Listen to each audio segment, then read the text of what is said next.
Yung mga lods mga sir, good morning. Bike plus jogging tayo ngayon kasi may pinaghahandaan tayong fun run, ano?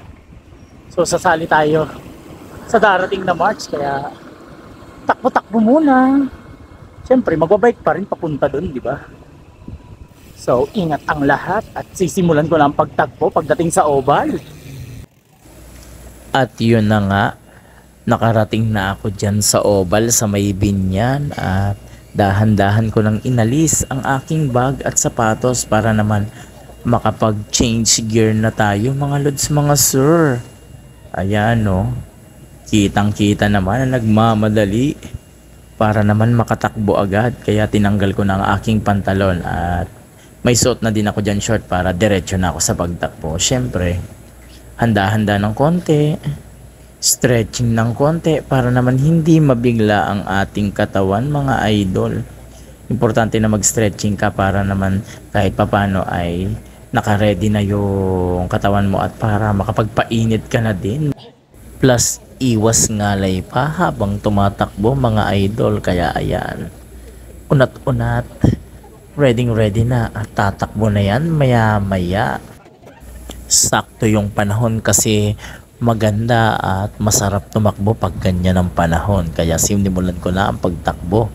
5 kilometers lang ang tatakbohin natin ngayon para naman ma-warm up yung katawan natin at para hindi mabigla. So yung 30 minutes na yun to 1 hour ay sapat na para naman makapag-training ng konti kasi na-miss ko talagang tumakbo mga lods mga sir. So yon, after na mga ilang rounds ay nakaramdam na din ako ng uhaw at finally natapos ko na yung routine ko ngayong araw. Kaya pahinga sabay inom ng tubig para naman mapawi ang uhaw kakatakbo. Ang sarap tumakbo dyan mga lods mga sir. Kahit pagod ay achieve ko naman yung gusto kong matarget sa araw na yan, kaya bukas ay uulitin ko ulit yan. Okay na okay sa pakiramdam pag mga ganitong panahon mga lods mga sir. Tingnan nyo naman ang paligid, di ba?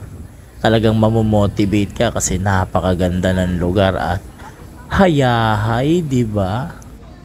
So after ko magpahinga ay ayan na nga, nagbike na ako pauwi kasi may pasok pa ako mamayang gabi, and at least happy na naman me kasi nagawa ko yung gusto kong gawin ngayong araw. Achieve!